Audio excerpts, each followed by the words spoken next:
ଆଜି ଶୁଣିବା ଉପନ୍ୟାସ ଶିଳାପଦ୍ମ। ଉପନ୍ୟାସିକା ପ୍ରତିଭା ରାୟ। ଭାଗ 13। ମାଘ ଶୁକ୍ଳ ସପ୍ତମୀ ସୂର୍ଯ୍ୟଦେବଙ୍କର ଜନ୍ମବାସର। ଚନ୍ଦ୍ରଭାଗା ତୀର୍ଥରେ ମାଘ ସ୍ନାନ କଲେ ସର୍ବପାପର ପ୍ରକ୍ଷାଳନ ହୁଏ। ଚନ୍ଦ୍ରଭାଗା ମେଳାରେ ଅଗଣିତ ଯାତ୍ରୀଙ୍କର ସମାଗତ ହୋଇଛି। ଭାରତର ବିଭିନ୍ନ ଅଞ୍ଚଳରୁ ଏବଂ ବିଦେଶରୁ ଅନ୍ୟ ଅନେକ ଭକ୍ତ ତୀର୍ଥଯାତ୍ରୀ ପର୍ଯ୍ୟଟକ ମେଳାରେ ଯୋଗ ଦେଇଛନ୍ତି। ମାଘରାତ୍ରିର ହାଡ଼ଭଙ୍ଗା ଶୀତରେ ଆବାଳ ବୃଦ୍ଧ ବନିତା ମୁକ୍ତାକାଶର ତଳେ ପଡ଼ି ରହିଛନ୍ତି।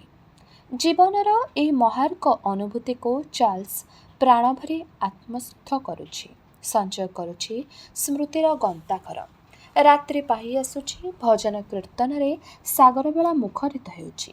ବିଜେ ହୋଇଥିବା ଠାକୁରମାନଙ୍କୁ ତୀର୍ଥ ଜଳରେ ସ୍ନାନ କରାଇ ଦିଆଯାଉଛି। ତାପରେ ଯାତ୍ରୀମାନେ ତୀର୍ଥରେ ସ୍ନାନ କରିଛନ୍ତି। ପବିତ୍ର ମନ୍ତ୍ରୋଚ୍ଚାରଣରେ ସାଗରର ଜଳରାଶି ଉଦ୍ବେଳି ଉଠୁଛି ଭକ୍ତିଭାବରେ ସୂର୍ଯ୍ୟଦେବଙ୍କୁ ଆଲିଙ୍ଗନ କରିବା ପାଇଁ। ଜନନୀ ସର୍ବେ ଭୂତାନାଂ ସପ୍ତମୀ ସୁକ୍ତିକେ ସର୍ବବ୍ୟାହୃତିକେ ଦେବୀ ନମସ୍ତେ ରବିମଣ୍ଡଳେ। ଦୀନବନ୍ଧୁ ମନ୍ତ୍ରୋଚ୍ଚାରଣ ପୂର୍ବକ ସ୍ନାନ କରୁଛନ୍ତି। ତାଙ୍କ ସଙ୍ଗେ ମନ୍ତ୍ରୋଚ୍ଚାରଣ କରୁଛି ଚାର୍ଲ୍ସ। ଚାରୁକଳା ଏବଂ ପ୍ରାଚୀ ସ୍ନାନ ପର୍ବ ଶେଷ କଲେଣି। ଅଗଣିତ ଭକ୍ତଜନଙ୍କ ଭିତରେ ଯାଯାବର ଚାର୍ଲ୍ସ ମଧ୍ୟ ମିଶିଯାଇଛି। ନିଜର ସତ୍ତା ସେ ହରାଇଛି। ତାର କୌଣସି ଜାତି ଧର୍ମ ବର୍ଣ୍ଣ ନାହିଁ। ସେ ମଣିଷଟିଏ। ସୂର୍ଯ୍ୟ ମାନବ ଧର୍ମର ପ୍ରତୀକ। 700 ବର୍ଷ ତଳେ ଦିଗ୍ବିଜୟ ରାଜା ଭକ୍ତ ନରସିଂହ ମାନବ ଧର୍ମ ପ୍ରତିଷ୍ଠା ଭିତ୍ତିପ୍ରସ୍ତର ଦେଇ ଯାଇଛନ୍ତି। କୋଣାର୍କ ମାନବ ଧର୍ମର ମୁଖଶାଳା। ଆଜି କୋଣାର୍କ ଆହୁରି ମୌନୀୟ ଦିଶୁଛି ଚାର୍ଲ୍ସର ଆଖିକୁ। ଆଜି ବୋଧହୁଏ କୋଣାର୍କର ପ୍ରକୃତ ଅର୍ଥ ସେ ବୁଝିଛି। ପୂର୍ବ ଦିଗ୍ବଳୟ ଲୋହିତ ବର୍ଣ୍ଣ ଧାରଣ କଲାଣି। ନୀଳ ସାଗରର ଅନନ୍ତ ଜଳରାଶି ମଧ୍ୟରୁ ଲାଲ ବର୍ଣ୍ଣର ଜ୍ୱଳନ୍ତା ଅଗ୍ନିପିଣ୍ଡୁଳାଟିଏ ଧୀରେ ଧୀରେ ଉଠି ଆସୁଛି। ଅସଂଖ୍ୟ ହୃଦୟରୁ ଉଠି ଆସୁଛି ଭାବୋଚ୍ଛ୍ୱାସ ଉଦ୍ବେଳର ତରଙ୍ଗ। ସମଗ୍ର ଜନତାକୁ ବିସ୍ମୟ ବିଭୂତି କରି ଅକସ୍ମାତ୍ ଲାଲ ପେଣ୍ଡୁଟି ସାଗରଗର୍ଭକୁ ଏକାଲମ୍ଫକେ କୌତୁକ ଆମୋଦରେ ଡେଇଁ ପଡ଼ିଲା ଆକାଶମାତ୍ରକୁ। ଟହ ଟହ ହସୁଥାନ୍ତି ସୂର୍ଯ୍ୟଦେବ। ଅବର୍ଣ୍ଣନୀୟ ଚନ୍ଦ୍ରଭାଗାର ସୂର୍ଯ୍ୟୋଦୟ। ଭାବୁଥାଏ କୋଣାର୍କର ପ୍ରତିଟି ଅନୁଭୂତି ଅବର୍ଣ୍ଣନୀୟ, ଅଭାବିତ, ଅପୂର୍ବ। ସୂର୍ଯ୍ୟୋଦୟ ପରେ ସୂର୍ଯ୍ୟ ଉପାସନା ଶେଷ କରି ଯାତ୍ରୀମାନେ କୋଣାର୍କ ଫେରି ଯାଉଥାନ୍ତି। ଚାର୍ଲ୍ସ, ପ୍ରାଚୀପ୍ରଭା, ଦୀନବନ୍ଧୁ ଏବଂ ଚାରୁକଳା ଫେରୁଥାନ୍ତି। ସଦ୍ୟସ୍ନାତା ପ୍ରାଚୀପ୍ରଭାର କୋମଳ ମୁଖଟି ଲୋହିତ ସୂର୍ଯ୍ୟର ଆଭାରେ ଅତ୍ୟନ୍ତ ମନୋରମ ଆଉ ପବିତ୍ର ମନେ ହେଉଥାଏ। ଚାର୍ଲ୍ସ ଭାବୁଥାଏ ପ୍ରାଚୀପ୍ରଭା ଦୂର ଆକାଶର ନକ୍ଷତ୍ରଟିଏ। ପୃଥିବୀରେ ଥାଇ ତାକୁ କେବଳ ଚାହିଁ ରହିବାରେ ହିଁ ଆନନ୍ଦ। ଚାର୍ଲ୍ସ ନୀରବତା ଭଙ୍ଗ କରି କହିଲା, ତମେ ସୁସ୍ଥ ହେଲଣି? ପୋଥିର ଆଉ 3 ଅଧ୍ୟାୟ ବାକି। ଚନ୍ଦ୍ରଭାଗାର ଶେଷ ପରିଣତି ଦେଖିବା ପାଇଁ ଆଗ୍ରହ ବଢ଼ୁଛି। ଚିତ୍ରୋତ୍ପଳାର ବିବାହ ଆଉ 20 ଦିନ ବାକି। ଏ 2ଟି କାର୍ଯ୍ୟ ଶେଷ କରି ପୁରୀ ଚାଲିଯିବି। କିଛିଦିନ ପୁରୀରେ ରହି ଶ୍ରୀଗୁଣ୍ଡିଚା ଯାତ୍ରାରେ ପତିତ ପାବନଙ୍କୁ ଦର୍ଶନ କରିବା ପରେ ଇଣ୍ଡିଆରୁ ମୋର କାର୍ଯ୍ୟ ଶେଷ ହେବ।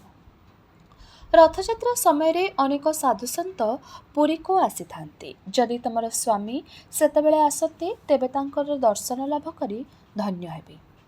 ପ୍ରାଚୀ ନିର୍ବିକାର କଣ୍ଠରେ କହିଲା, 15 ବର୍ଷ ଧରି ମଉସା ମାଉସୀ ନିୟମ କଲା ପରି ରଥଯାତ୍ରାକୁ ପୁରୀ ଯାଆନ୍ତି। ଅନେକ ସାଧୁସନ୍ଥଙ୍କୁ ଭେଟନ୍ତି। ମୋ ସ୍ୱାମୀଙ୍କ କଥା ପଚାରନ୍ତି। ନିରାଶ ହେଇ ଫେରନ୍ତି। ତାଙ୍କର ବିଶ୍ୱାସ ଦିନେ ନା ଦିନେ ସେ ଫେରିବେ। ଜଗନ୍ନାଥଙ୍କୁ ଫାଙ୍କି ଦେଇ ସେ କେତେଦିନ ବା କେଉଁଠି ରହିବେ? ତମର ବି ସେଇ ବିଶ୍ୱାସ? ଚାର୍ଲ୍ସ ଆସ୍ତେ ପଚାରିଲା। ସେ ବିଶ୍ୱାସରେ ହିଁ ଏତେଦିନ ଯାଏ ମୁଁ ନିଜକୁ ଠିକ୍ ରଖିପାରିଛି, ବଞ୍ଚି ରହିଛି। ସେତିକି ନଥିଲେ ଲିଲିଆନ୍ ଭଳି ମୁଁ କେଉଁଦିନ କେତେବେଳୁ ଭାଙ୍ଗିରୁଜି ମାଟିରେ ମିଶନ୍ତେଣି। ମଣିଷ ମନ ତ? ପ୍ରାଚୀ ହସିଲା। ଚାର୍ଲ୍ସ ଭାବିଲା, କେତେ ସଂକ୍ଷେପରେ, କେତେ ଅବିଚଳ ଭାବେ ମଣିଷ ଜୀବନର ଗୋଟାଏ ନିଷ୍ଠୁର ସତ୍ୟ ସହ ସାମାଜିକ ନୀତି ନିୟମର ସଂଘର୍ଷ କଥା ପ୍ରକାଶ କରିଦେଲା ପ୍ରାଚୀ। ପ୍ରାଚୀ ବି ମଣିଷ। ତାର ଶରୀର ଅଛି, ଆତ୍ମା ଅଛି, ବିବେକ ଅଛି। ଅହରହ ପ୍ରତି ମୁହୂର୍ତ୍ତରେ ସଂଘର୍ଷ କରି ସେ ବଞ୍ଚିଛି। କିନ୍ତୁ ଏ ସଂଘର୍ଷର ମୂଲ୍ୟ କ'ଣ? ପ୍ରାଚୀ ଜୀବନର ଶେଷ କଥା କ'ଣ? ଚାର୍ଲ୍ସ ସ୍ଥିର କଣ୍ଠରେ କହିଲା, ପ୍ରାଚୀପ୍ରଭା, ମୁଁ ବୁଝେ କାମନାର ଚରମ ତୃପ୍ତିରେ ଦୁଃଖର ବିନାଶ ହୁଏ, ଆତ୍ମାର ମୋକ୍ଷ ହୁଏ, ନିର୍ବାଣ ଲାଭ ହୁଏ। ପୃଥିବୀରେ କିଛି ଆଶା ଅତୃପ୍ତ ରହିଗଲେ ବାରମ୍ବାର ପାପର ପୃଥିବୀକୁ ଫେରିଆସିବାକୁ ହୁଏ। ମୋର ବିଶ୍ୱାସ ଲିଲିଆନ୍ ନିର୍ବାଣ ଲାଭ କରିଛି। ପ୍ରାଚୀପ୍ରଭା ତୀର୍ଯ୍ୟକ ଦୃଷ୍ଟିରେ ଚାର୍ଲ୍ସକୁ ଚାହିଁଲା। ଚାର୍ଲ୍ସର ମୁହଁଟା ଗୋଲାପୀ ଦିଶୁଛି।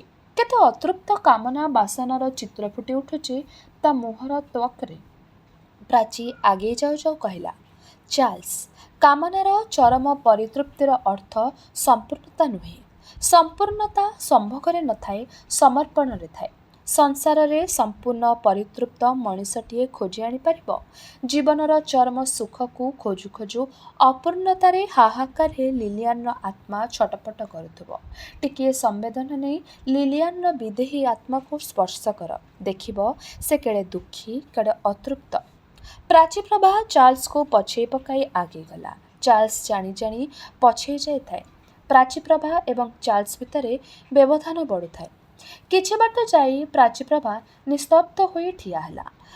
ଚନ୍ଦ୍ରଭାଗାକୁ କୋଣାର୍କ ଯାଏ ସଳଖ ରାସ୍ତାର ଧୀରେ ଧାରେ ଝାଉଁଗଛ ଗଛ ଘଞ୍ଚେଇ ଆସୁଛି। ଡାହାଣ ପଟ ରାସ୍ତାରେ ଝାଉଁବଣର ଅଳ୍ପ ଭିତରକୁ ବହୁ ଲୋକ ଜମିଛନ୍ତି।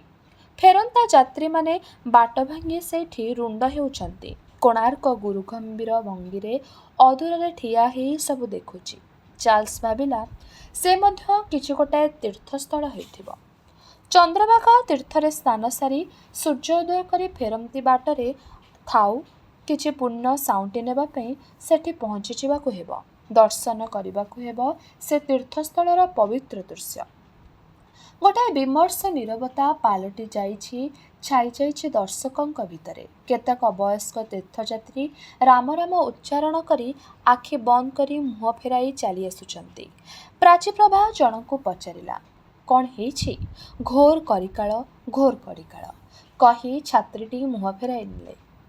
ପୋଲିସ ଭ୍ୟାନ୍ଟି ଆସି ଅଟକିଲା। କେତେଜଣ ପୋଲିସ ଅଫିସର ଓହ୍ଲେଇଲେ ଗାଡ଼ିରୁ। ଭିଡ଼ ଦୁଇ ଭାଗ ହୋଇଗଲା। ପ୍ରାଚୀପ୍ରଭା ଏବଂ ଚାର୍ଲ୍ସ କୌତୂହଳବଶତଃ ପୋଲିସଙ୍କ ପଛେ ପଛେ କିଛି ବାଟ ଯାଇ ଆଗେଇ ଠିଆ ହେଲେ। ଝାଉଁବଣ ଭିତରେ ବିପର୍ଯ୍ୟସ୍ତ ହୋଇପଡ଼ିଛି ଚିତ୍ରୋତ୍ପଳାର କ୍ଷତବିକ୍ଷତ ଉଲଗ୍ନ ଶବ। ଚିତ୍ରୋତ୍ପଳାର ଶାଢ଼ିଟା ପଡ଼ିଛି କିଛି ଦୂରରେ। ଶାଢ଼ି କାନିରେ ଚିତ୍ରୋତ୍ପଳାର ଅର୍ଜିତ ଫୁଲ ବିକ୍ରି ପଇସା ପୁଡ଼ାଟି ନାହିଁ। ପାଦର ପାଉଁଜି, ହାତର ରୂପାଚୁଡ଼ି, ନାକର ସୁନାମାଛିଟା ମଧ୍ୟ ନାହିଁ। ନାକର ନରମ ଫଳିକି ଛିଡ଼ି ଯାଇଛି, ଗାଢ଼ ରକ୍ତ ଜମାଟ ବାନ୍ଧିଛି। ଚିତ୍ରୋତ୍ପଳାର ସର୍ବାଙ୍ଗରେ ହିଂସ୍ର ଆଦିମତାର ଉତ୍କଟ ଆଲେଖ୍ୟ ବିଭତ୍ସ ଚିତ୍ର ହୋଇ ଫୁଟି ଉଠିଛି। ଧର୍ଷଣ ଏବଂ ହତ୍ୟା ପରେ ଚୋରି। ପୋଲିସ ଅଫିସର ଏହା ହିଁ ସନ୍ଦେହ ପ୍ରକାଶ କରୁଥିଲେ। ଚିତ୍ରୋତ୍ପଳା ଫୁଲ ବିକ୍ରି ସାରି ଘରକୁ ଫେରିବା ବାଟରେ ଦୁର୍ବୃତ୍ତମାନଙ୍କର ଶିକାର ହୋଇଛି। ନିଜକୁ ବଞ୍ଚାଇବା ପାଇଁ ଖୁବ୍ ଲଢ଼ିଛି ବିଚାରୀ। କେତେଜଣଙ୍କର ଜୋତା ଚିହ୍ନ ଏବେ ବି ସ୍ପଷ୍ଟ ହୋଇ ଦିଶୁଛି। ପ୍ରାଚୀପ୍ରଭା ନିସ୍ତେଜ। ଥଣ୍ଡା ହାତକୁ ଧରିନେଲା ଚାର୍ଲ୍ସ। ପ୍ରାଚୀପ୍ରଭାର ସ୍ଥିର ଆଖି ଡୋଳା ଦୁଇଟା ମେଘାଚ୍ଛନ୍ନ ହୋଇ ଆସୁଥିଲା। ହେ ଭଗବାନ! ଅସ୍ପଷ୍ଟ ଆର୍ତ୍ତନାଦ କରି ଚାର୍ଲ୍ସ ପ୍ରାଚୀପ୍ରଭାର ହାତ ଧରି ରାସ୍ତା ଉପରକୁ ଟାଣି ଆଣିଲା। ଲମ୍ବା ଲମ୍ବା ପାଦ ପକାଇ ଆଗେଇ ଗଲା। ପ୍ରାଚୀପ୍ରଭା ବିଳିବିଳେଇଲା ଭଳି ଗୁଣୁଗୁଣୁ ସ୍ୱରରେ କହିଲା, କାମନାର ଚରମ ପରିତୃପ୍ତିରେ ଆତ୍ମାର ମୋକ୍ଷ ହୁଏ। କେ ଜାଣିବା ଚିତ୍ରୋତ୍ପଳା ନିର୍ବାଣ ଲାଭ କରିଥିବ। ଚାର୍ଲ୍ସର ରଙ୍ଗା ମୁହଁଟା ଦୁଃଖ ଓ ବେଦନାର ଫିକା ଦିଶୁଥାଏ। ସାମ୍ନାରେ ଗୋଟାଏ ଗଛର ଗଣ୍ଡିକୁ ଆଉଜି ଠିଆ ହୋଇଛି ଧର୍ମାନନ୍ଦ। ଚାର୍ଲ୍ସକୁ ଦେଖି କହିଲା, ଚିତ୍ରୋତ୍ପଳାର ବିବାହ ଫଟୋ ମୁଁ ଉଠାଇଥାନ୍ତି, ଆପଣ ବରାଦ କରିଥିଲେ। ତା ତ ହେଲା ନାହିଁ। ଆଜି ତାର ପ୍ରଥମ ଫଟୋ ମୁଁ ଉଠାଇ ଆଣିଛି। ପୋଲିସ ପହଞ୍ଚିବା ପୂର୍ବରୁ ଆପଣଙ୍କୁ ଦେବି। ସଚ୍ଚୋଟ ରହି ନୀତି ନିୟମ ଧର୍ମକର୍ମ ମାନି ଚଳିଲେ ଜୀବନରେ ଉନ୍ନତି କରନ୍ତି ବୋଲି ମୋତେ ଉପଦେଶ ଦେଉଥିଲେ। ନିଜକୁ ଆପେ ଆପେ ଯାଚି ଦେଇଥିଲେ। କ'ଣ ହେଲା ଶେଷରେ? ମୂର୍ଖ ଝିଅଟା ପଇସା କେତେଟା ଦେଇ ଦେଇଥିଲେ ନିଜକୁ ଆପେ ଆପେ ଯାଚି ଦେଇଥିଲେ ବଞ୍ଚି ଯାଇଥାନ୍ତା ତ? ଧର୍ମାନନ୍ଦ ଭୋ ଭୋ କାନ୍ଦିଲା ପିଲାଙ୍କ ପରି। ଚାର୍ଲ୍ସ ଲମ୍ବା ଲମ୍ବା ପାଦ ପକାଇ ଆସିଲା। ଚିତ୍ରୋତ୍ପଳା ଶୂନ୍ୟ କୋଣାର୍କର ସମଗ୍ର ପରିବେଶ ଅସଂଖ୍ୟ ଯାତ୍ରୀଙ୍କ କୋଳାହଳ ଭିତରେ ଚାର୍ଲ୍ସକୁ ଖାଁ ଖାଁ ଲାଗୁଥାଏ। ପ୍ରଭାତ ପବନରେ ଗୋଟିଏ ଅସ୍ପଷ୍ଟ ବିଳାପର ଧ୍ୱନି ପ୍ରାଚୀପ୍ରଭାର ଅନ୍ତରାତ୍ମାକୁ ସ୍ପର୍ଶ କରୁଥାଏ। ପ୍ରାଚୀପ୍ରଭା ଥକ୍କା ହୋଇ ବସି ପଡ଼ିଲା କୋଣାର୍କର ପ୍ରବେଶ ପଥରେ, ଯେଉଁଠି ଚିତ୍ରୋତ୍ପଳା ପ୍ରତିଦିନ ବସି ଫୁଲ ବିକ୍ରି କରେ। ଅନେକ ବେଳରୁ ଆଖି କୋଣରେ ଛଳ ଛଳ କରୁଥିବା ଦୁଇ ବିନ୍ଦୁ ଲୁହ ଅଣାୟତ୍ତରେ ହୋଇ ଖସି ପଡ଼ିଲା ସେଇଠି। ସେ ଅସ୍ପଷ୍ଟ କଣ୍ଠରେ କହିଲା, କାମନାର ପରିତୃପ୍ତି ପାଇଁ ମଣିଷ ବି ପଶୁ ପାଲଟିଯାଏ। ମୁକ୍ତିର ପଥ କ'ଣ ଏତେ ବିଭତ୍ସ ଆଉ ଭୟଙ୍କର ହୋଇପାରେ? ଚାର୍ଲ୍ସ ମୁଣ୍ଡ ଝୁଙ୍କାଇ ପରାଜୟକୁ ସ୍ୱୀକାର କରିନେଲା। ଜୀବନରେ ଛୋଟ ବଡ଼ ଧକ୍କା ସହିବାକୁ ହୁଏ। ଚାର୍ଲ୍ସ ବି ସହିଛି ଖୁବ୍ କୋମଳ ବୟସରୁ। କିନ୍ତୁ ଚିତ୍ରୋତ୍ପଳାର ଅମାନୁଷିକ ହତ୍ୟା ଘଟଣା ବାସ୍ତବବାଦୀ ଚାର୍ଲ୍ସର କଠୋର ବସ୍ତୁବାଦୀ ମନକୁ ସମ୍ପୂର୍ଣ୍ଣ ଭାଙ୍ଗି ଦେଇଥିଲା। କୋଣାର୍କରେ ପାଦ ଦେବା ଦିନଠାରୁ ଚିତ୍ରୋତ୍ପଳା ସହ ତା'ର ସମ୍ପର୍କ, ସେ ସମ୍ପର୍କ ପବିତ୍ର, ସ୍ୱର୍ଗୀୟ, ପ୍ରତ୍ୟାଶା ରହିତ। ସାରା ଜୀବନ ଚାର୍ଲ୍ସ ଚିତ୍ରୋତ୍ପଳାକୁ ମନେ ରଖିଥାନ୍ତା, ତା'ର ଶୁଭ ମନାସିଥାନ୍ତା। ଅଥଚ ଚାର୍ଲ୍ସକୁ ଚରମ ଦୁଃଖ ଦେଇ ଚିତ୍ରୋତ୍ପଳା ଖସି ଚାଲିଗଲା। ତା ଦେଶରେ ପ୍ରତିଦିନ ଏମିତି କେତେ କେତେ ହତ୍ୟା, ଆତ୍ମହତ୍ୟା ଘଟେ ଚାର୍ଲ୍ସ ଜାଣେ, କିନ୍ତୁ ଏମିତି ଆଘାତ ପାଇନାହିଁ କେବେ। ଯାଯାବର ଚାର୍ଲ୍ସର ଜୀବନରେ ଏକେ ଭାବାପ୍ରବଣତା। ଚିତ୍ରୋତ୍ପଳା ଯେମିତି ଚାର୍ଲ୍ସର କେହି ଆତ୍ମୀୟ। ହୃଦୟ ଭିତରେ କିଛି ଅଂଶ ସେ ଅଧିକାର କରିଥିଲା ଚାର୍ଲ୍ସର ଅଜ୍ଞାତରେ।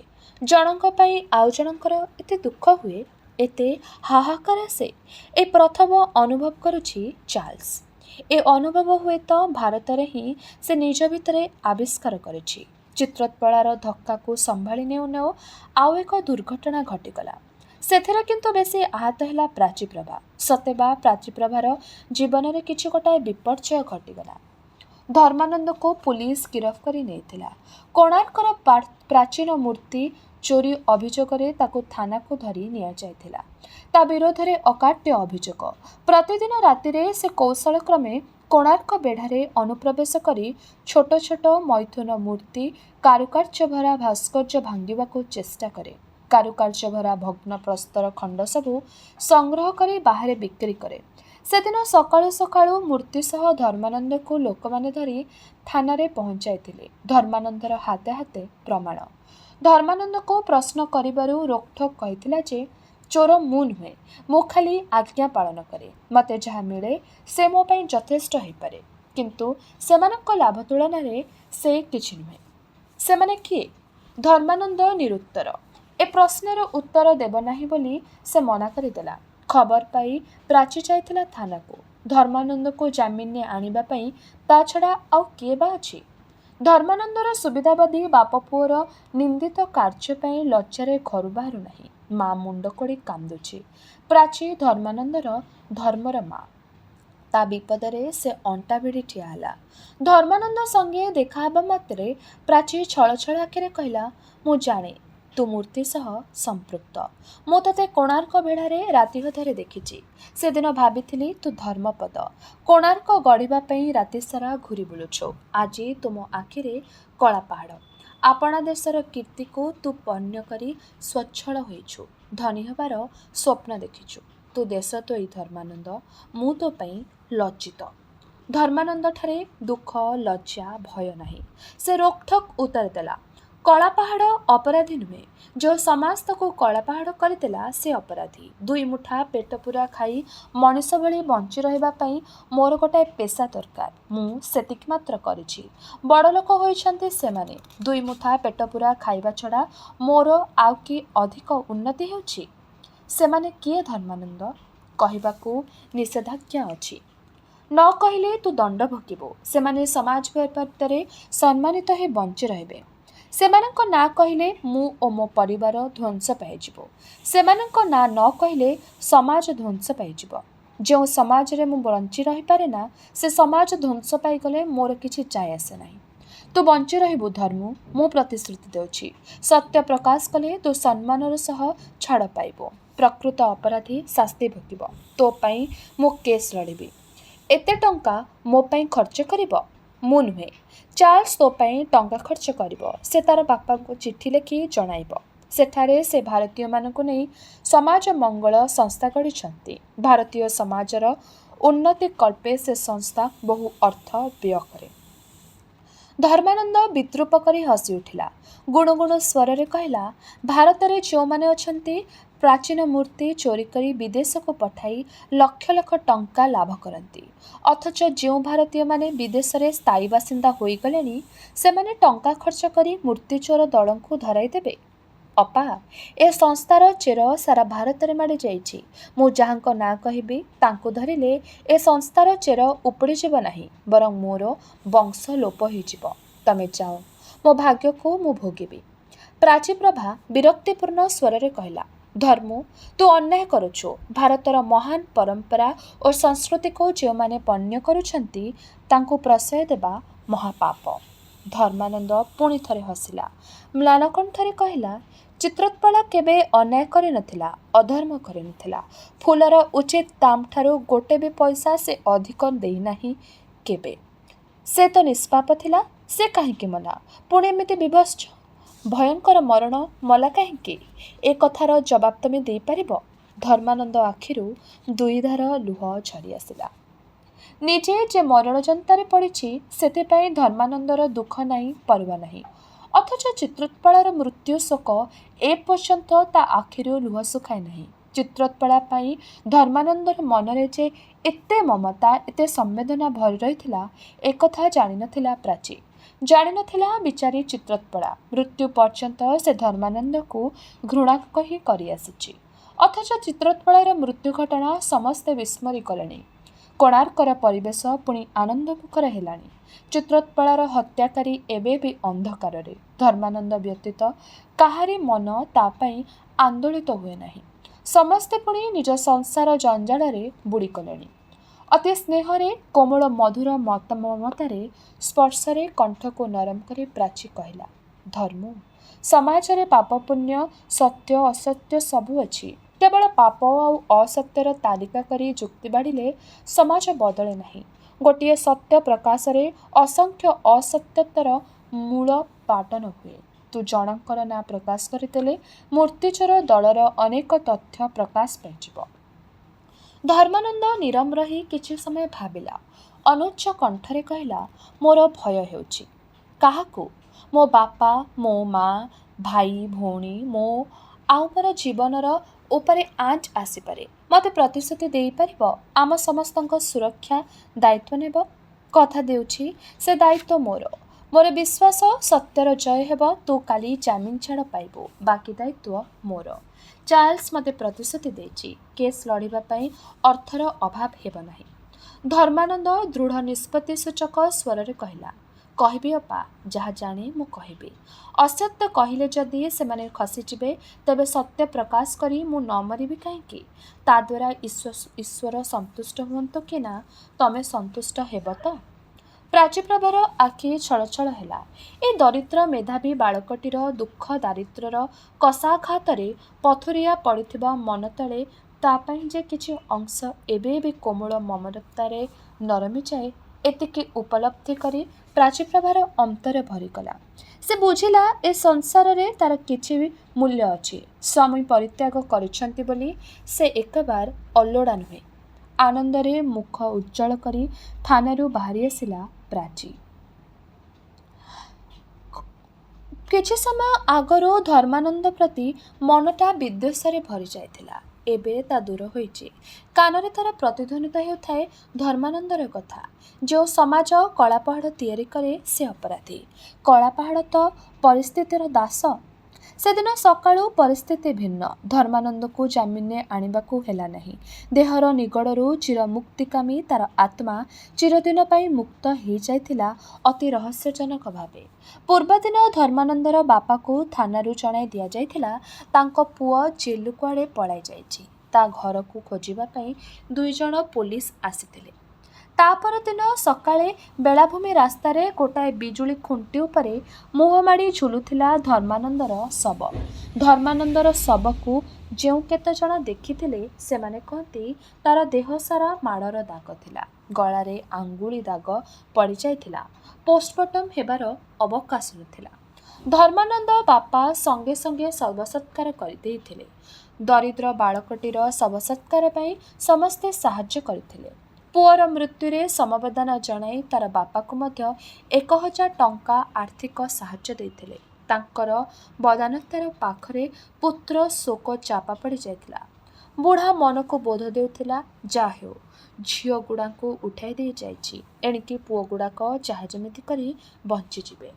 ଧର୍ମାନନ୍ଦ ସିନା ଚାଲିଗଲା, କୋଣାର୍କ ତ ଅଛି, ଚିନ୍ତା କ'ଣ? ଅନେକ ବିଳମ୍ବରେ ଖବର ପାଇ ଶ୍ମଶାନରେ ପହଞ୍ଚିଲା ବେଳକୁ ଧର୍ମାନନ୍ଦର ସଂକ୍ଷିପ୍ତ ଜୀବନର ଦୁଃଖ, ଦୈନବରା ରୋଗ, ଭୋଗ, ଯନ୍ତ୍ରଣା ଜର୍ଜରିତ ସୁଦୀର୍ଘ ସଂଘର୍ଷଭରା ଦେହଟା ମୁଠାଏ ଭସ୍ମରେ ପରିଣତ ହୋଇଯାଇଛି। ତାର ଦେହାବଶରେ ମାଡ଼ର ଦାଗ ନାହିଁ, ନିର୍ଯାତନାର କ୍ଷତଚିହ୍ନ ନାହିଁ।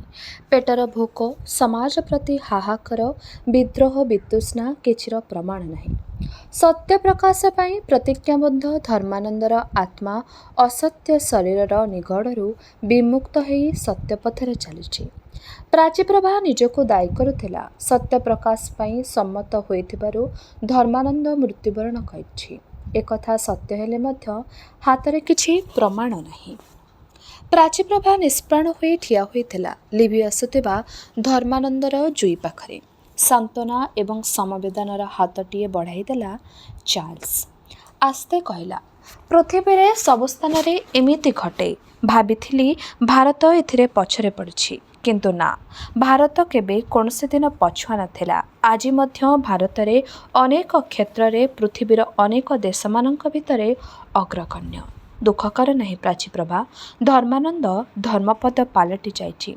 ସଂସ୍କୃତିର ରକ୍ଷା ପାଇଁ ପ୍ରତିଜ୍ଞାବଦ୍ଧ ହୋଇଥିବାରୁ ତାର ମୃତ୍ୟୁ ହୋଇଛି। ତମେ ତ ଚାହିଁଥିଲ ଧର୍ମାନନ୍ଦ ଧର୍ମପଦ ହେଇଯାଉ, ଦୁଃଖ କରୁଛ କାହିଁକି? ପ୍ରାଚୀପ୍ରଭା କହିଲା, ହଁ, ଅନ୍ତତଃ ମୃତ୍ୟୁ ପୂର୍ବରୁ ସେ ବୁଝିଥିଲା କୋଣାର୍କ ପଣ୍ୟ ସାମଗ୍ରୀ ନୁହେଁ। ସଂସ୍କୃତି ଏବଂ ପରମ୍ପରାକୁ ନେଇ ବ୍ୟବସାୟ କରିହୁଏନା। ଚନ୍ଦ୍ରଭାଗା ତୀର୍ଥରେ ସେ ଏକ ସ୍ମରଣାତୀତ ସୂର୍ଯ୍ୟୋଦୟ। ଅଗଣିତ ଭକ୍ତଜନ ଅପେକ୍ଷା କରିଛନ୍ତି ନେତ୍ର ପବିତ୍ର କରିବା ପାଇଁ। କୋଣାର୍କ ମନ୍ଦିରର ରତ୍ନସିଂହାସନରେ ଉଦୟ ସୂର୍ଯ୍ୟଙ୍କର ଆତ୍ମରଶ୍ମିକୁ ପ୍ରଥମ କରି ସପ୍ତରଙ୍ଗର ବର୍ଣ୍ଣାଳୀରେ ଶୋଭା ପାଇବାର ଦେଖିବା ପାଇଁ।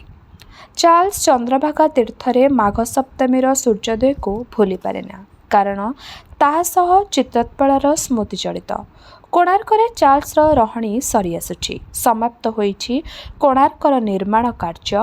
ବିଷ୍ଣୁ ମହାରାଣାଙ୍କ ପୋଥି ପୃଷ୍ଠାରେ ଚାର୍ଲ୍ସର ମନତୋଳ ସବୁ କୌତୂହଳ, ସବୁ ଉତ୍ସାହ ଶେଷ ହୋଇଛି ଚିତ୍ରୋତ୍ପଳା ଏବଂ ଧର୍ମାନନ୍ଦଙ୍କର ଦାରୁଣ ପରିଣତି ପରେ। ଅବଶିଷ୍ଟ ଯେତିକି କୌତୂହଳ ରହିଛି ତାହା ଚନ୍ଦ୍ରଭାଗା ଏବଂ କମଳ ମହାରାଣାଙ୍କ ଶେଷ ପରିଣତି ଦେଖିବା ପର୍ଯ୍ୟନ୍ତ ତାକୁ କୋଣାର୍କରେ ବାନ୍ଧି ରଖିବ। ତାପରେ ସେ ଯାଯାବର ଯାତ୍ରା ବିସ୍ତାରି ଦେବ ଆଉ ଥରେ। ନରସିଂହ ଦେବଙ୍କ କାଳାନୁରାଗ ଚୂଡ଼ାନ୍ତ ନିଦର୍ଶନ କୋଣାର୍କ ମନ୍ଦିର ସମାପ୍ତ ହୋଇଛି। ରାଜ୍ୟର 12 ବର୍ଷର ସାଜସ୍ୱ ବ୍ୟୟରେ 1200 ଶିଳ୍ପୀଙ୍କର 12 ବର୍ଷର ସାଧନା ସିଦ୍ଧ କରୁଛି। ରାଜା ନରସିଂହଙ୍କର ଜୀବନରେ ସର୍ବଶ୍ରେଷ୍ଠ ବ୍ରତର ଉଦ୍ଯାପନ ଦିବସ ଉପସ୍ଥିତ। ଧନଧାନ୍ୟରେ ଭରା ଉତ୍କଳ ମାତାର ଚତୁର୍ଦ୍ଦିଗରେ ଶାନ୍ତି ବିରାଜୁଛି। 1257 ସାଲରେ ବାରମ୍ବାର ବୀର ନରସିଂହଙ୍କ ଦ୍ୱାରା ପରାଜିତ ଗୌଡ଼ର ମୁସଲମାନ ଶାସକ ଇଖତିୟାରୁଦ୍ଦିନ ୟୁଜବେକ୍ ମୃତ୍ୟୁବରଣ କରିଛି। 1246 ସାଲରୁ ମୁସଲମାନ ସହ ଲାଗି ରହିଥିବା ଯୁଦ୍ଧ, ରକ୍ତପାତ ଏବଂ ସଂଘର୍ଷର ଅବସାନ ହୋଇଛି। ନିଷ୍କଣ୍ଟକ ଉତ୍କଳ ସାମ୍ରାଜ୍ୟ ମୁସଲମାନ କବଳିତ ଭାରତବର୍ଷରେ ଏକମାତ୍ର ସ୍ୱାଗତ ଉତ୍ସବରେ ଆୟୋଜନ ଲାଗିଛି ଘରେ ଘରେ। ଲଢ଼ୁଆ ପାଇକମାନେ ମୁସଲମାନ ସେନାର ମେରୁଦଣ୍ଡ ଭାଙ୍ଗିଦେଇ ଫେରିଆସୁଛନ୍ତି ସ୍ୱଗୃହକୁ। ମୁସଲମାନ ସୈନ୍ୟ ପ୍ରତ୍ୟାକ୍ରମଣ କରିବାର ସାହସ ସମ୍ପୂର୍ଣ୍ଣ ହରାଇ ବସିଛନ୍ତି। ଉତ୍କଳର ସ୍ୱାଧୀନତା ରବିର ଉଦୟ ଅଛି, ଅସ୍ତ ନାହିଁ। ଶିଳ୍ପୀ କୁଳ ରାଜସଭାରେ ସମ୍ମାନିତ ହୋଇ ଫେରିଆସିବେ ସ୍ୱଗୃହକୁ। ଘରେ ଘରେ ପୂର୍ଣ୍ଣକୁମ୍ଭ, ଝୋଟି, ମୁରୁଜ, ଆଳପଣା, ପିଠାପଣାର ଆୟୋଜନ ହୋଇଛି। 1258 ସାଲ ଜାନୁଆରୀ 13 ତାରିଖ ମାଘ ଶୁକ୍ଳପକ୍ଷ ସପ୍ତମୀ ରବିବାର କୋଣାର୍କ ମନ୍ଦିରର ପ୍ରତିଷ୍ଠା ଦିବସ। ମାଘ ଶୁକ୍ଳ ସପ୍ତମୀ ରବିବାରରେ ପଡ଼ିବ ମହାଯୋଗ। ଏହି ଦିନଟି ସୂର୍ଯ୍ୟଦେବଙ୍କର ଜନ୍ମ ବାସର। परम वैष्णव भक्त नरसिंह देवଙ୍କ राजत्व काଳରେ ए महाजोग पड़िछि। राजगुरु भाव सदाशिव एकाम्र क्षेत्र प्रतिष्ठा करिथिबा सदाशिव मठरे थाई गणना करी देखिछन्ति अर्क तीर्थरे सूर्यदेवଙ୍କୁ जन्मवासर महाजोगरे विश्वविख्यात सूर्य मंदिर छड़ा राजा नरसिंह आउ किछि उपहार देबा संगत हेब नाही। कोणार्कर प्रतिष्ठा दिवस तेणी स्थिरीकृत। कोणार्क नगरी रे आनंद उत्सव यात्रा महोत्सव लगी।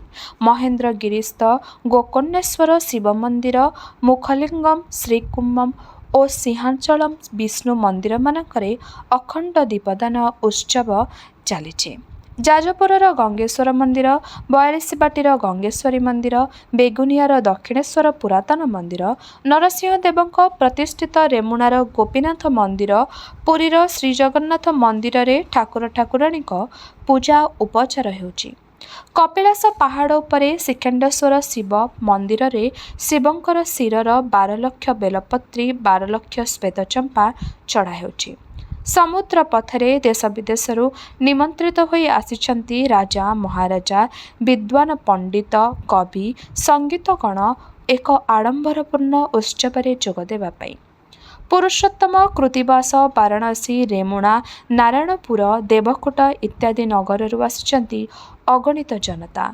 धान्यपूर्ण सिंदूरपदा इटिपुर जयपुर नवाग्राह मालीदरड़ा इत्यादि समस्ते छोट बड़ जनपद मानकरू निमंत्रित होई आसिछन्ति शिल्पी परिवार एवं अन्यान्य ग्रामवासी आनंद उत्सव भाग नेबा पाई। धनी दरिद्र निर्विशेषरे समस्ते आतिथ्य ग्रहण करी आसिछन्ति कोणार्क को। सूर्यदेवଙ୍କ आस्थान आशाक तले समस्ते समान। गंगवंशर सुवर्ण जुगरे पुरुषोत्तम पुत्र नरसिंहଙ୍କ छत्रछाया तले समस्ते समान। समस्त शिल्पी को एक नूतन उत्सव सम्मानित करा जाउछि। शिल्पी कमल महाराणा को स्वहस्ତରେ रत्नपदक पिंधाई शिल्पी शिरोमणि उपाधि प्रदान करिछन्ति महाराजा। कमल महाराणार माँ एवं भाई सिंदूरप्रदा ग्रामरू आसिछन्ति उत्सव शेषे पुओ को घर को पाछोटी नेबा पाई। चंद्रभागा बुड़े तीर्थस्थान करी अनेक पापर प्रक्षालन पाई एते बाट धाई आसबारे कुंठाबोध होई नाही बुढ़ीर। सेमानंकु देखि कमल महाराणा आनंदित हेउछि। परक्षण मनरे प्रश्न उठिछि से केउठी ताकू एका छेड़ी माँ केमिति चली आसिछि। तीर्थस्थान पाई बहु को संगरे आनिथिले समीर राजसम्मान देखि से एते दिनर विरह व्यथा को प्रभुकर आशीर्वाद मन करि थांता। मिलनर लग्न होई थांता मधुरतर। चंद्रभागा बुझी थांता तार स्वामी शिल्पी शिरोमणि। से धन्य होई थांता। धन्य होई थांता निजे कमल महाराणा। बुढ़ी पुअर मन कथा बुझी कहिले प्रभुंकर इच्छारे संसार चलिछि। मनीषर चारा कौन एका जिद धरी बाप घर को जाइतिला। सेठी अछि ना व्याधिरे शेष पाइगला। मोर घर शून्य करदेला। धवल महाराणा भावहीन दृष्टि रे चाहिथिला कोणार्कर चूड़ा को जेउठी फरफर उड़ुथिला धर्मर नेत। कमल महाराणा स्तब्ध होई ठिया होइथिला। एते दिन धरी से जो पद्मगंधा किशोरीर प्रत्यक्ष माणा मूर्तिटी को मने मने स्वप्न देखि कोणार्कर शिलारे फुटाई जाइछि से अनेक दिनरू मिलन विरह सुख दुखर बहु ऊर्ध्वक चली जाइछि। ए संबंध ता पाखरे पहुँची नाही। पहुँचीथिले तार प्राण अस्थिर होइथांता प्रियार विरहरे। एकाग्र साधना तार ब्याहत होइथांता। ए संवाद तांको न दे महाराजांक इच्छा पूर्ण करबा दिगरे साहाय्य करिसंती। प्रकृतरे 12 वर्ष धरी केते कण भंगारुजा होई नथिबो 1200 शिल्पीर परिवार रे। सबु संवाद जदि शिल्पी पाखरे पहुँचुथांता तेबे कोणार्क संपूर्णता संभव होई नथांता। किंतु चंद्रभागा एमिति असमय चलीगला कहीं। कल्पनार चंद्रभागा को स्वचक्षुरे देखा पूर्व से अंतर्धान होईगला। हुए तो चंद्रभागा देवकन्या शिल्पी कमल महाराणा तार योग्य पुरुष नुहे। कमल महाराणा कोणार्कर चूड़ारे चक्षु स्थिर रखी भाबुथिला हाय चंद्रभागा थर हेले तमे कहीते जाओ मु तमर योग्यतम पुरुष कि ना। पुअर मौन विषन्न बेदना को मर्मे मर्मे बुझी बुझी कहला, संसार रे भंगागड़ा चली थाए, तोर संसार भांगी जाए नहीं, पुरुषर संसार भांगी जाए नहीं, तो पाई उपयुक्त बहुटीए ठीक करिछि। चंद्रभागा ठारू ढेर सुंदर, बयस 10, धवल पाई भी बहु ठीक करिछि। घर को फेरीगले दुई बोहू को महा आडंबर रे आनिबी, मोर संसार हसी उठिब। जे गला ता पाई मुंड कोड़ी लाभ कौन? कमल महाराणा कौनसी जवाब देला नहीं। 12 वर्षर एकाग्र साधना ताकू सुख दुखर बहु ऊर्ध्व को नहीं जाइथिला। शरीर मन प्राण रे से तपस्वी पालटि जाइथिला। प्राणप्रिय सह मिलन बासन रे विभोर होइछि सिना, सेबे केबे उन्मुक्त अधीर होइनि। स्वर्गीय प्रेम भावना रे पाषाणर पद्म फुटाइछि, लेखि जाइछि शिव जगन्नाथ दुर्गांकर आलेख्य। नवग्रहଙ୍କର मूर्ति लिखिଛି ହୃଦୟର ସବୁ ପ୍ରେମ ଭକ୍ତି ଉଜାଡ଼ି ଦେଇ। ଆଜି ମଧ୍ୟ ସେ ପ୍ରିୟାର ବିରହରେ ଅଧୀର ହୋଇପଡ଼ିଲା ନାହିଁ, ବରଂ ସେ ଭାବିଲା ମଙ୍ଗଳମୟ ଜଗନ୍ନାଥଙ୍କର ଏ ହେଉଛି ତା ପ୍ରତି ଗୋଟାଏ ନୀରବ ଇଙ୍ଗିତ। କୋଣାର୍କ ଛାଡ଼ି ସେ ଆଉ ଯାଇପାରେ ନା। ପରିବାର ସଂସାର ପୁତ୍ର କନ୍ୟା ପାର୍ଥିବ ସୁଖ ଭିତରେ କୋଣାର୍କକୁ ସେ ଅବହେଳା କରିଥାନ୍ତା। ଆଜି ସେ ମୁକ୍ତ ବନ୍ଧନହୀନ। ଶିଳ୍ପୀ ପରିବାରଙ୍କୁ କୋଣାର୍କ ପାଖାପାଖି ଅଞ୍ଚଳରେ ବସବାସ କରିବାର ଅନୁମତି ମହାରାଜା ଦେଇଛନ୍ତି। 42 ବାଟି ମୌଜାର ସାଇଁ ସାଇଁ ବରମପୁର ଗଣେଶ୍ୱରପୁର ଭୈରୀପୁର ଅଚ୍ୟୁତପୁର ଗାଁମାନଙ୍କରେ ଶିଳ୍ପୀ ପରିବାରମାନଙ୍କ ଥଇଥାନ କରାଇଛନ୍ତି ମହାରାଜା। ଆଉ କେତେକ ଶିଳ୍ପୀ ପରିବାରକୁ ପୁରୀରେ ଜମି ଘର ଦେଇ ସ୍ଥାୟୀ ଭାବେ ବସବାସ କରିବାର ଅନୁମତି ଦେଇଛନ୍ତି। ଉଦ୍ଦେଶ୍ୟ କୋଣାର୍କ ମନ୍ଦିର ଏବଂ ପୁରୀ ଜଗନ୍ନାଥ ମନ୍ଦିରର ସୁରକ୍ଷା ସେମାନେ ହିଁ କରିବେ। ନିଜ ରକ୍ତ ଏବଂ ସ୍ୱେଦରେ ଗଢ଼ା କାଳଜୟୀ କଳାକୀର୍ତ୍ତିର ରକ୍ଷଣାବେକ୍ଷଣ ଶିଳ୍ପୀ ଛଡ଼ା ଆଉ କିଏ କରିପାରେ? କୁଶଭଦ୍ରା ନଦୀର ତଟଦେଶରେ କେତକୀ ବନ, କେତେକୀ ବନ ଭିତରେ ଦକ୍ଷିଣେଶ୍ୱର ମହାଦେବଙ୍କର ପୁରାତନ ଜୀର୍ଣ୍ଣ ମନ୍ଦିର। କୁଶଭଦ୍ରା ନଦୀ ତୀରସ୍ଥ ବେଗୁନିଆ ଗ୍ରାମର ଦକ୍ଷିଣ ପାର୍ଶ୍ୱରେ ଆବିର୍ଭୂତ ହୋଇଥିଲେ ଶ୍ୱେତବର୍ଣ୍ଣ ଶିବଲିଙ୍ଗ। ପରମ ବୈଷ୍ଣବ ରାଜା ନରସିଂହ ପାତାଳଫୁଟା ଶ୍ୱେତବର୍ଣ୍ଣଙ୍କ ଶିବଲିଙ୍ଗ ପାଇଁ ନୂତନ ମନ୍ଦିର ପ୍ରତିଷ୍ଠା କରିବା ପାଇଁ ପ୍ରତିଜ୍ଞାବଦ୍ଧ। ଉଭୟ ବିଷ୍ଣୁ ଓ ଶିବ ଏକତ୍ର ପୂଜା ପାଆନ୍ତି ଦକ୍ଷିଣେଶ୍ୱର ମନ୍ଦିରରେ। କମଳ ମହାରାଣା ଶିବ ଦର୍ଶନ ପାଇଁ ଯାଇ କେତକୀ ବନର ମାୟାରେ ହଜିଯାଏ କି ଦକ୍ଷିଣେଶ୍ୱରଙ୍କ ମହିମାରେ ସର୍ବାଚ୍ଛନ୍ନ ହୁଏ ସେ ଜାଣେନା। ଦକ୍ଷିଣେଶ୍ୱର ପାଖ ଦେଇ ଭୈରୀପୁର ବେଦପୁର ଅଚ୍ୟୁତପୁର ପ୍ରଭୃତି ଗାଁ ମଧ୍ୟ ଦେଇ କୋଣାର୍କ ପର୍ଯ୍ୟନ୍ତ ନଦୀରେ ପଥର ବୁହା ହୁଏ କୋଣାର୍କ ମନ୍ଦିର ନିର୍ମାଣ ପାଇଁ। କେତକୀ ବନର ମାୟାରେ ମୋହାଚ୍ଛନ୍ନ ହେଇ କୁଶଭଦ୍ରାର କୁଳୁକୁଳୁ ସଙ୍ଗୀତରେ ସେ ଆତ୍ମହରା ହୋଇଛି। କୁଶଭଦ୍ରା ନଦୀଟି ନିକଟରେ ଠିଆ ହୋଇ ପ୍ରତିଦିନ ଧୂସର ଦିଗନ୍ତର ପରଦାରେ କୋଣାର୍କ ମନ୍ଦିରକୁ ଦେଖିବ। ସ୍ନାନ ସାରି ସୂର୍ଯ୍ୟଦେବଙ୍କୁ ସେ ଅର୍ଘ୍ୟ ଦେଇ କୋଣାର୍କ ମନ୍ଦିରକୁ ନମସ୍କାର କରିବ। ମହାରାଜା ଅତ୍ୟନ୍ତ ପ୍ରୀତ ହୋଇ କହିଥିଲେ, ଶିଳ୍ପୀ, ତମର ଶ୍ରେଷ୍ଠ ଇଚ୍ଛା ମୋ ପାଖରେ ପ୍ରକାଶ କର, ମୁଁ ଅଚିରେ ପୂରଣ କରିବି। କମଳ ମହାରାଣା ତତ୍କ୍ଷଣ ଉତ୍ତର ଦେଇଥିଲା, ମହାରାଜ, ଦକ୍ଷିଣେଶ୍ୱର ମହାଦେବଙ୍କ କେତକୀ ବନ ପାଖରେ କୁଡ଼ିଆ ଖଣ୍ଡିଏ ପାଇଁ ଯେତିକି ଜମି ଆବଶ୍ୟକ ସେତିକି ଅନୁଗ୍ରହ କଲେ ସାରା ଜୀବନ ସାର୍ଥକ ହେବ। ପ୍ରତିଦିନ କୁଶଭଦ୍ରା ନଦୀରେ ସ୍ନାନ କରି କେତକୀ ବିଲରେ ପୂଜା କରିବି ବିରଞ୍ଚି ନାରାୟଣ ଦକ୍ଷିଣେଶ୍ୱରଙ୍କୁ। ଦିଗନ୍ତର ପରଦାରେ ଦେଖିବି କୋଣାର୍କ ମନ୍ଦିରକୁ। ଆଉ ମୋର କିଛି ଲୋଡ଼ା ନାହିଁ।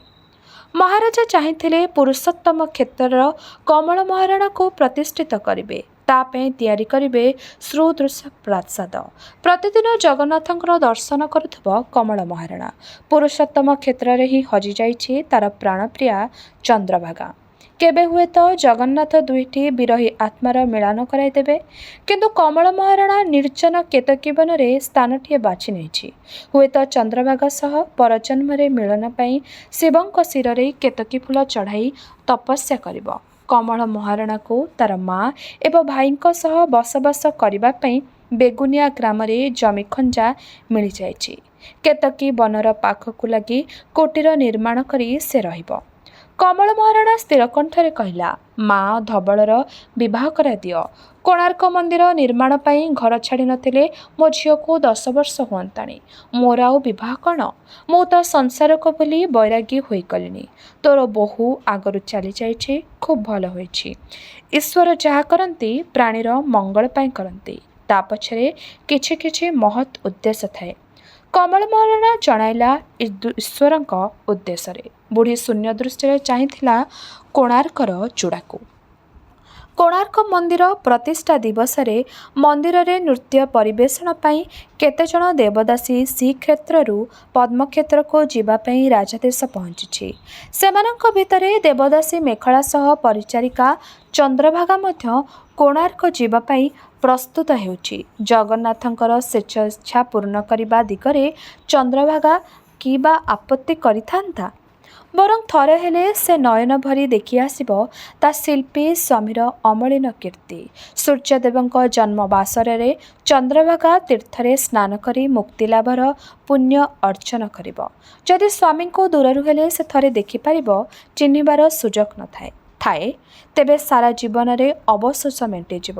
ଦିନେ ଯେ ତାକୁ ଚନ୍ଦ୍ରଭାଗା ତୀର୍ଥକୁ ଯିବାକୁ ହେବ, ଏକଥା କ'ଣ ସେ ଜାଣିଥିଲା? ସବୁ ତ ଇଚ୍ଛାମୟ କଲେଳା, ତାର ଚାରା କ'ଣ? ଚନ୍ଦ୍ରଭାଗା ମୁକ୍ତି ତୀର୍ଥରେ ସ୍ନାନ ଏବେ ଶେଷ ହୋଇଛି। ମିତ୍ରାଦିତ୍ୟ ସୂର୍ଯ୍ୟଦେବ ଦକ୍ଷିଣାୟନ ଶେଷ କରି ଅଗ୍ନିକୋଣରୁ ଉଦିତ ହେଉଛନ୍ତି। ସୂର୍ଯ୍ୟଦେବଙ୍କର ଉତ୍ତରାୟଣ ଆରମ୍ଭରେ ଚନ୍ଦ୍ରଭାଗାର ସ୍ନାନୋତ୍ସବ ଶେଷ କରିଛନ୍ତି ଯାତ୍ରୀମାନେ। ଜୟ ସୂର୍ଯ୍ୟନାରାୟଣ ଜୟଧ୍ୱନିରେ ସାଗର ଉତ୍ତାଳ ସ୍ୱର ହଜିଯାଉଛି।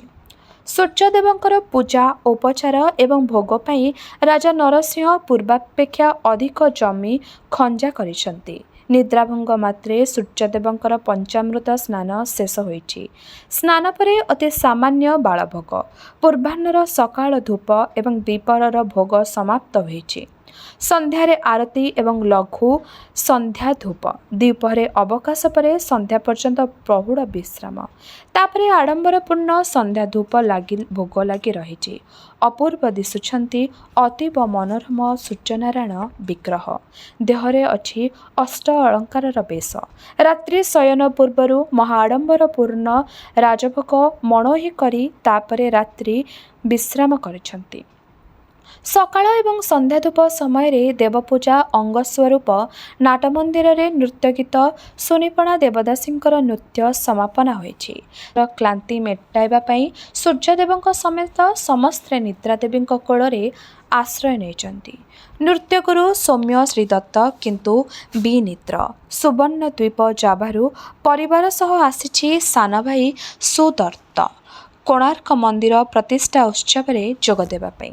କିଶୋରୀ ଶିଳ୍ପାର ଅଗାଧ ପିତୃଭକ୍ତି, ଅସୀମ ଦେଶପ୍ରେମ ଏବଂ ଅପୂର୍ବ ସାହସିକତାର କଥା ସୌମ୍ୟ ଶ୍ରୀଦତ୍ତଙ୍କୁ ଶୁଣାଇଛନ୍ତି। କନ୍ୟାର ସୁଖ୍ୟାତି ପିତାର ସୁଖ ଏବଂ ଗୌରବ ବଢ଼ାଇଥାନ୍ତା ସିନା, ଆଜି ଦୁଃଖର ବୋଝ ବଢ଼ାଉଛି। ଆତ୍ମଗ୍ଲାନିରେ ବିଷଣ୍ଣ ହୋଇଛି ସୌମ୍ୟ ଶ୍ରୀଦତ୍ତଙ୍କର ହୃଦୟ। ନୀରବରେ ନିଜ ଦୁଃଖର ଭାର ବହନ କରି ସେ ଅନ୍ଧାର ଭିତରେ ଠିଆ ହୋଇଛନ୍ତି। ନାଟମନ୍ଦିରର ସ୍ନାନରତା ଶିଳ୍ପାର ପ୍ରତିମୂର୍ତ୍ତି ନିକଟରେ ଅଣ୍ଡାଳି ଅଣ୍ଡାଳି ସ୍ପର୍ଶ କରୁଛନ୍ତି କନ୍ୟାର ପାଷାଣ ପ୍ରତିମୂର୍ତ୍ତିକୁ। ସ୍ୱର୍ଗତକ୍ତି କରୁଛନ୍ତି। କେବେ ତୋର ସମୁଦ୍ର ସ୍ନାନ ଶେଷ ହେବ ଶିଳ୍ପା? କେବେ ସମୁଦ୍ର ଗର୍ଭରୁ ଉଠି ଆସିବୁ ପୃଥିବୀକୁ? ମା ଗଙ୍ଗେଶ୍ୱରୀଙ୍କ ପ୍ରାଙ୍ଗଣରେ କେବେ ପୁଣି ଧୂଳିଖେଳରେ ମାତିଯିବୁ?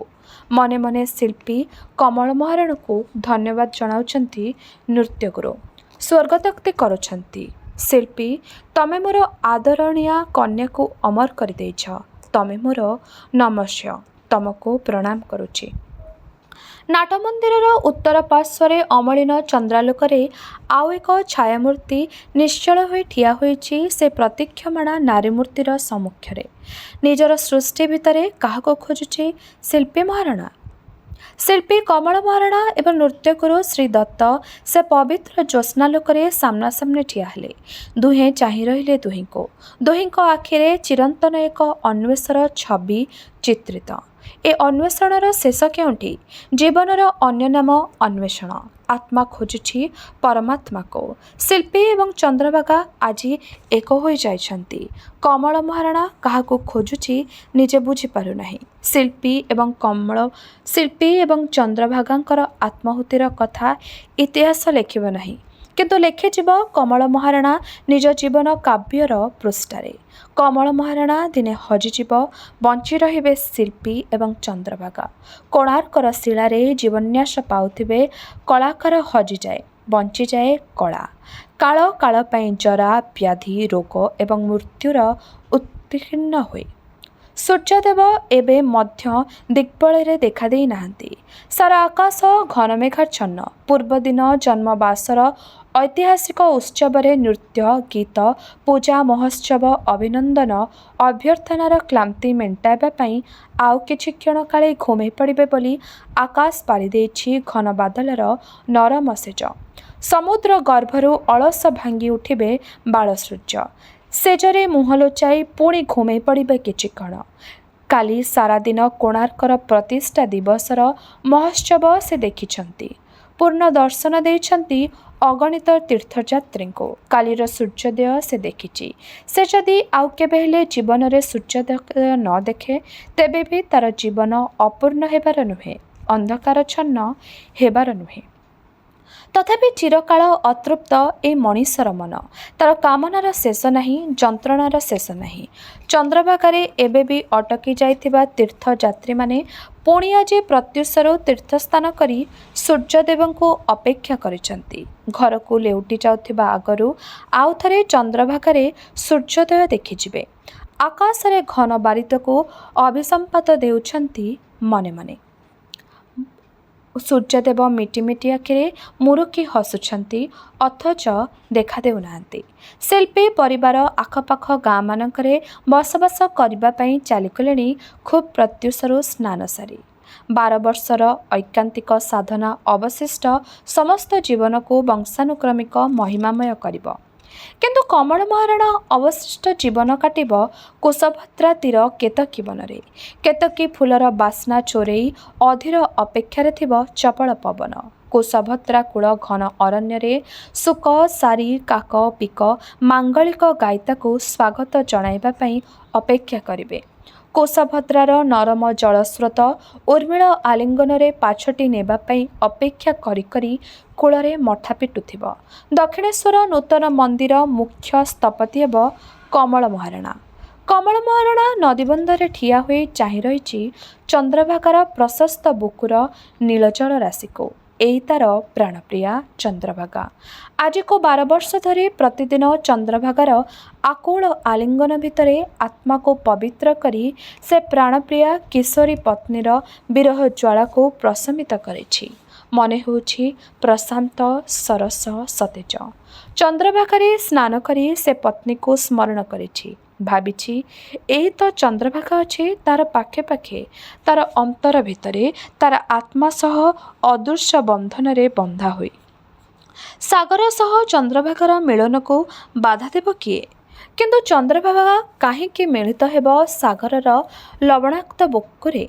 से तो अमृतमय पारावरे मिशि जाइछि। प्रभुंकर पाद पद्मरे निश्चय स्थान पाइथिब तार अलकोष आत्मा। कमल महाराणा ध्यानमग्न हेला। गुणु गुणु मधुर स्वर रे मंत्रपाठ करी केही जने सूर्यदेवଙ୍କୁ पाणी टेकुची। से ध्यानस्थ मूर्तिटी उपरे कमल महाराणार शिल्पी आखि स्थिर हेला। मोहाच्छन्न हेला तार चिंता और चेतना। किए से भक्तिमती पद्मगंधा नारी? निराभरणा सद्य स्नाता सन्यासिनी शिल्पीर समस्त कल्पना शक्ति को पराहत करी आनंदित रूपमाधुरी उद्भासित हो उठुची चंद्रभागार नील जलराशि भितरे। पद्म कढ़ सदृश अर्थ निर्मित दुई चक्षु, मंत्रोच्चारण जोगु ईषत् स्पंदित अधर। सन्यासिनी बेश नारीटीर सौंदर्य को शतगुणित करुछि। तार मुखरे एमिति एक पवित्रतार स्पर्श रही। दर्शन मात्रके मनर समस्त कामना बासना होमाग्नि पूर्णाहुति भली ऊर्ध्वमुखी होई निश्चिन्न हो जाउछि मधुर पवित्र भावनार धारारे। मंत्रमुग्ध कमल महाराणा स्वर्गतक्ति करुथिला। केउ अनादि कालरू तम सह मोर परिचय। तमे सत्य, शिव, सुंदर। ତମର ମୃତ୍ୟୁ ନାହିଁ।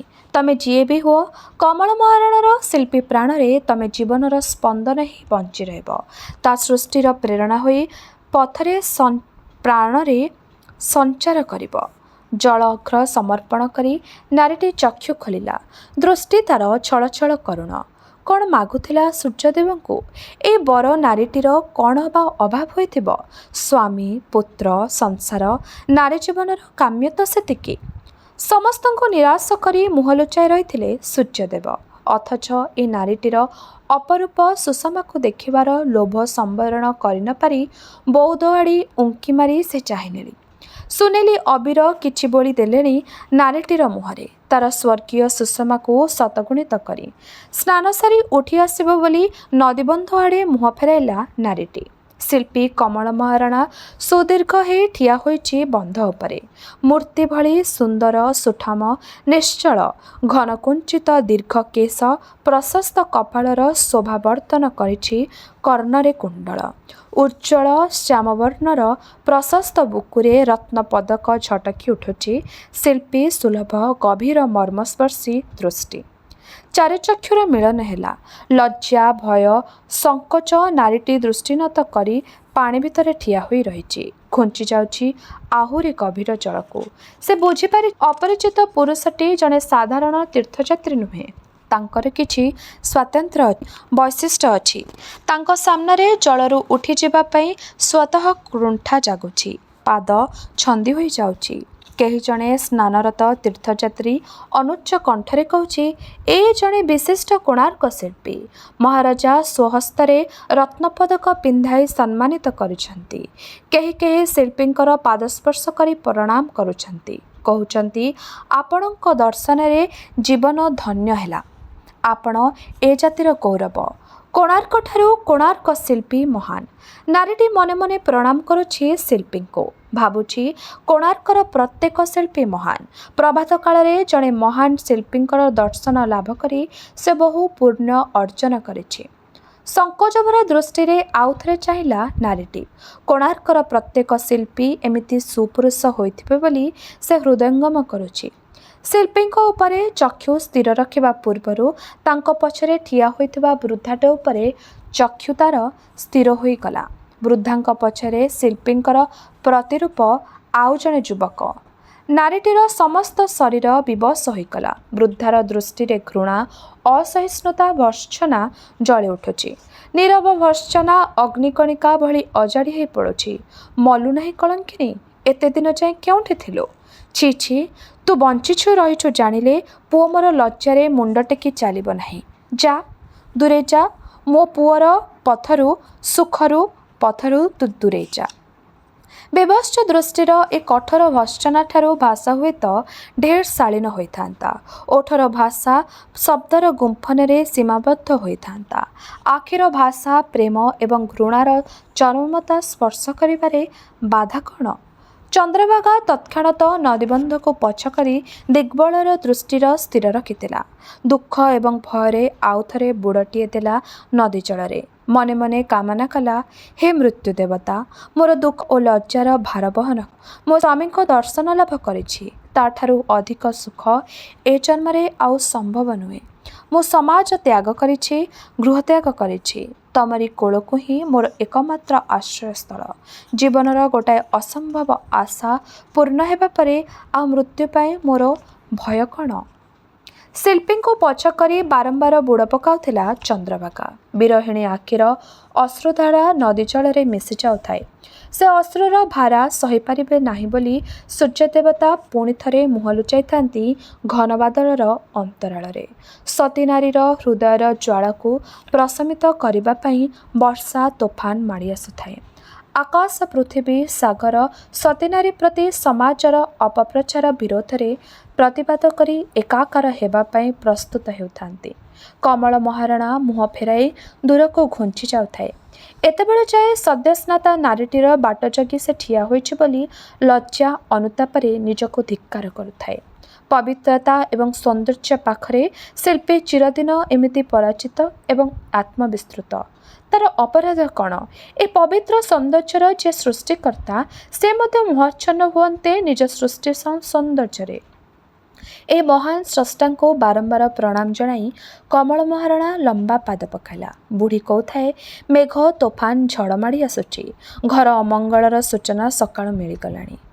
स्वर्गरे भी सूर्यदेवंकर एमिति मंदिर नथिबो, काले कोणार्क मंदिरर सौंदर्य संतुष्ट हो सूर्यदेव मर्तकु ओह्लाई आसबे, सेइथिपाई आकाश असहरिणी होई भांगी पड़ुछि।